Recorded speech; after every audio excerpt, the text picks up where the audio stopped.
আসসালামু আলাইকুম। বিসমিল্লাহির রহমানির রহিম। আমরা যদি ধনী হতে চাই, সুখে থাকতে চাই, ভালো থাকতে চাই, শান্তিতে থাকতে চাই, তাহলে অবশ্যই আমাদেরকে আমাদের প্রিয় নবী মুহাম্মদ রাসূলুল্লাহ সাল্লাল্লাহু আলাইহি সাল্লামের শেখানো আমলের উপরে আমাদের করতে হবে। আমরা যদি একবার নবীজির আমল করতে পারি, তাহলে আল্লাহ তাআলা অবশ্যই দুনিয়াতে আমাদেরকে সুখী করবে।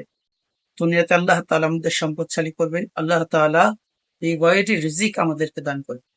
এজন্য প্রিয় নবী সাল্লাল্লাহু আলাইহি সাল্লাম ছোট্ট একটি আমল শিখিয়েছেন। আমরা সকলেই এই আমলের উপরে আমল করব এবং প্রতিনিয়ত করব। প্রত্যেক ফরজ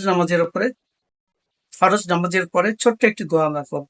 তার আগে একবার দরুদ শরীফ পড়ে নেব এবং শেষে একবার দরুদ শরীফ পড়ব। দোয়াটি হচ্ছে, আমরা ছোট্ট একটি আমল, যে আমলটা আসলে করতেই হয়।